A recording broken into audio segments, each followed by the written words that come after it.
मैं अभी से शुरू करूं तो सिलेक्शन होगा या नहीं, यही सवाल घूम रहा है ना तुम्हारे दिमाग के अंदर। देखो, मैं पिछले 2 साल से बच्चों को गाइड करता आ रहा हूं। मैंने हर तरह का स्टूडेंट देखा है, वो जो टॉपर थे और वो भी जो पिछले 3-4 सालों से नीट की प्रिपरेशन करते आ रहे थे, पर फिर भी उनका पेपर क्लियर नहीं होता और एंड में वो गिव अप कर देते हैं। आपको पता है ऐसा क्यों होता है? एक एग्जाम्पल सुनो। एक बार एक बड़े स्टेडियम में एक फेमस रनर का इंटरव्यू हो रहा था। जर्नलिस्ट ने पूछा, आप हर बार रेस में कैसे इतनी कंसिस्टेंसी के साथ जीतते आ रहे हो? आपका सीक्रेट क्या है? रनर मुस्कुराया और बोला, एक बार मैंने एक बहुत ही टफ मैराथन में पार्टिसिपेट करा था। रेस शुरू होने से पहले ही मुझे पता था ये मेरी लाइफ का सबसे बड़ा चैलेंज होगा। पथरीले रास्ते, ठंडी हवा और हर तरफ टफ कंपटीटर्स। पर मुझे एक चीज याद थी, फिनिश लाइन जो मेरा इंतजार कर रही थी। लेकिन मुझे ये भी समझ आया कि अगर मैं पूरा टाइम फिनिश लाइन के बारे में सोचता रहूंगा तो मैं प्रेशर के नीचे दब जाऊंगा। इसलिए मैंने एक स्ट्रेटेजी बनाई कि मैं सिर्फ एक एक कदम पर फोकस करूंगा और वो हर कदम मुझे फिनिश लाइन के पास ले जा रहा था। ना मुझे पीछे वाले कंपटीटर्स की परवाह थी, ना उन प्रॉब्लम्स की जो मेरे रास्ते में आई।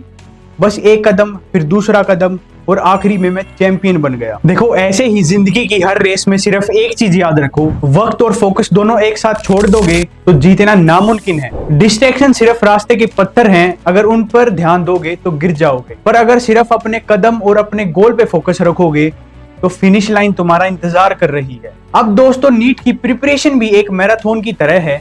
आपकी फिनिश लाइन आपका डॉक्टर बनने का सपना, एक व्हाइट कोट पहनना और अपने पेरेंट्स को प्राउड फील करवाना। पर ये याद रखो, हर दिन एक एक घंटा आपका एक एक कदम है और अगर अब आप अपने टाइम को प्रॉपर मैनेज नहीं करोगे तो आपका सपना सपना ही बन के रह जाएगा। अब सिर्फ 4 महीने बचे हैं। ये वही वक्त है जब आपका हर एक कदम काफी मायने रखता है।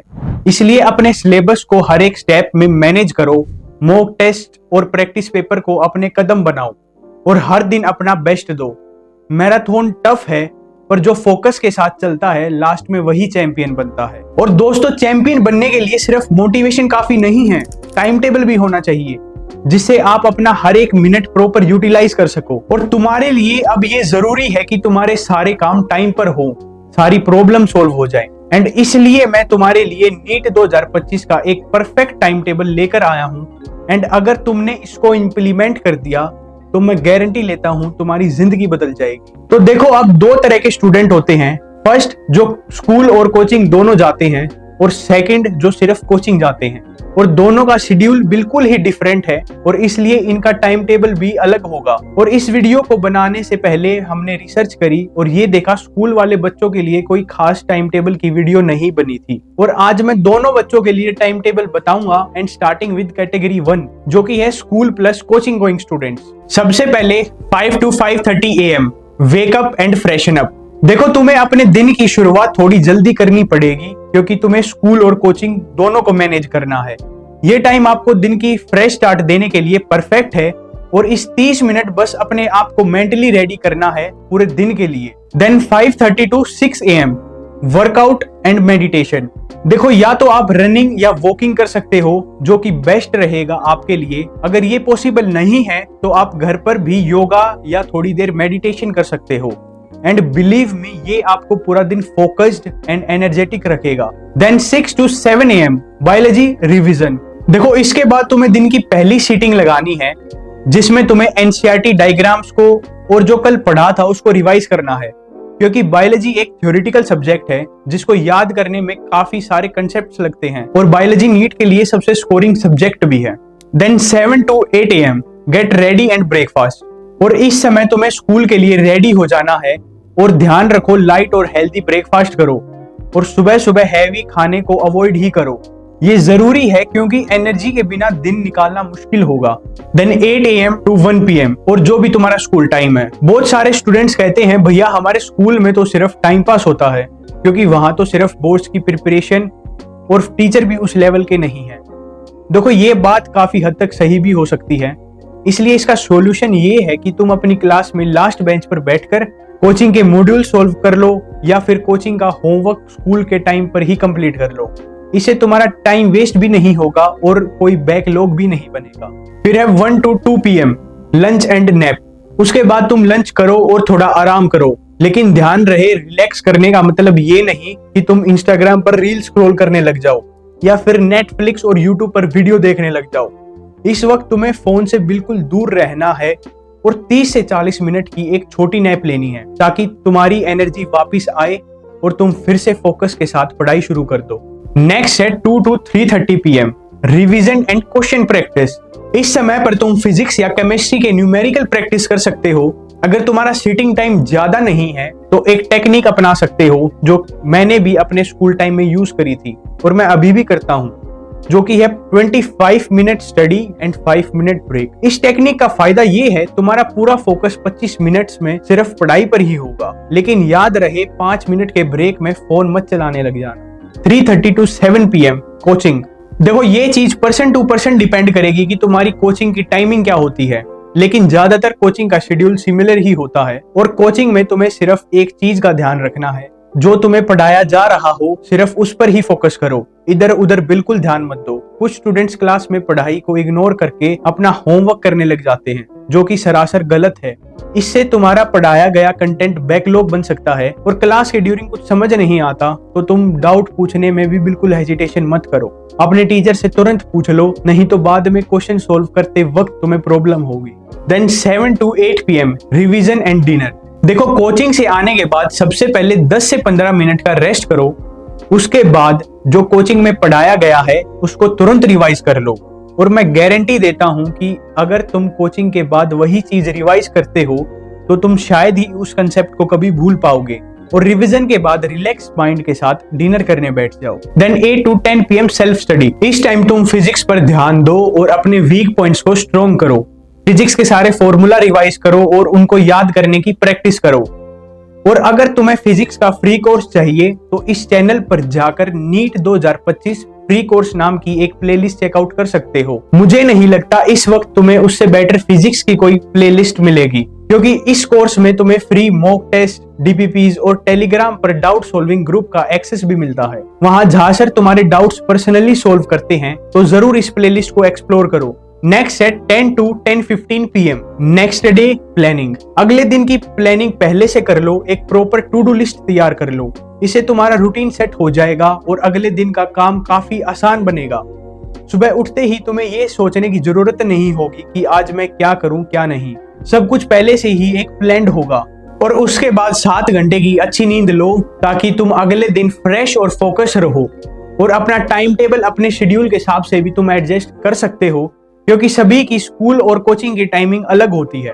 और जल्दी से इस टाइम टेबल का स्क्रीनशॉट ले लो।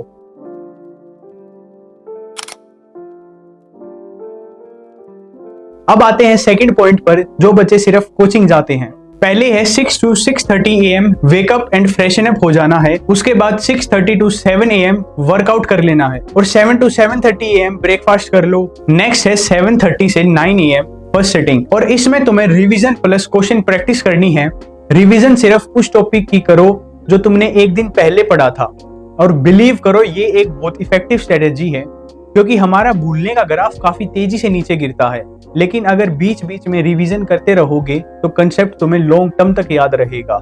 देखो सुबह का समय तुम्हारे सबसे टफेस्ट सब्जेक्ट के लिए परफेक्ट होता है।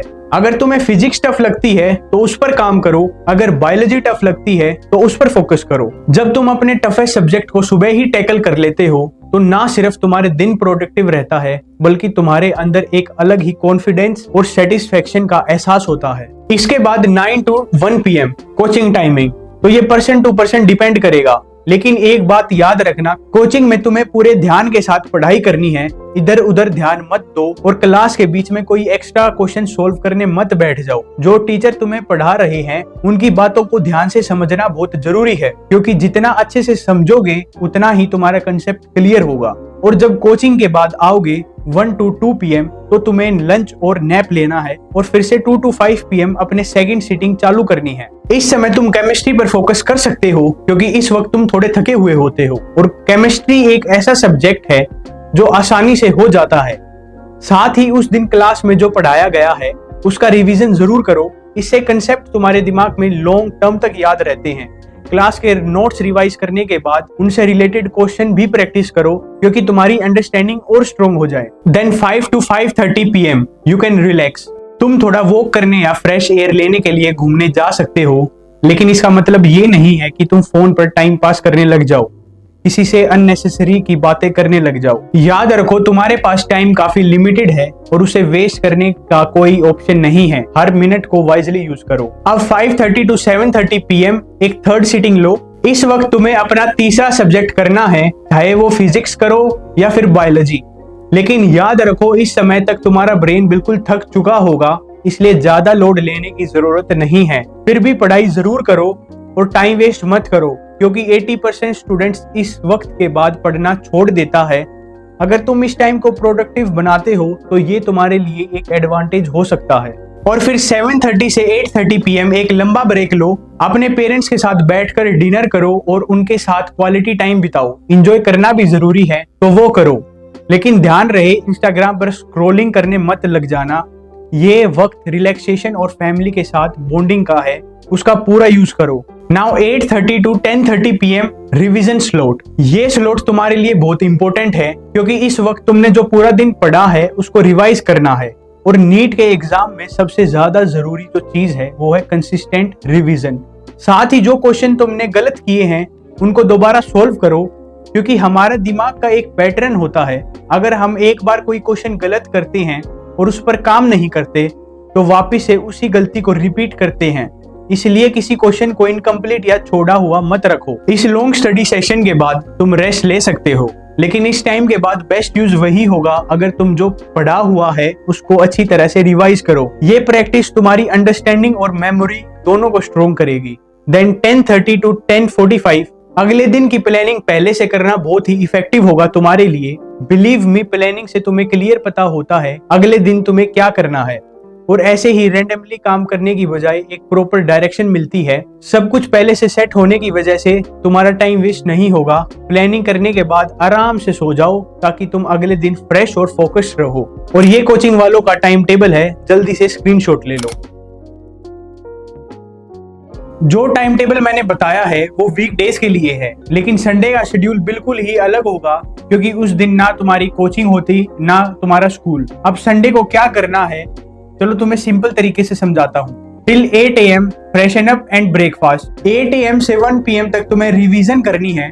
जो तुमने पिछले हफ्ते पढ़ा था उसको थ्रू आउट रिवाइज करो। फिर 2 PM से 5 PM तक तुम्हें फुल मॉक टेस्ट देना है। प्री मॉक टेस्ट तुम्हें हमारे टेलीग्राम चैनल पर भी मिल जाएंगे, तो जाकर तुम चेकआउट कर सकते हो। 3 घंटे का मॉक देने के बाद 5 PM से 7 PM तक अपना परफॉर्मेंस एनालाइज करो। देखो किस टाइप के क्वेश्चंस में तुम्हें दिक्कत आ रही है और कौन सी मिस्टेक तुम बार बार कर रहे हो।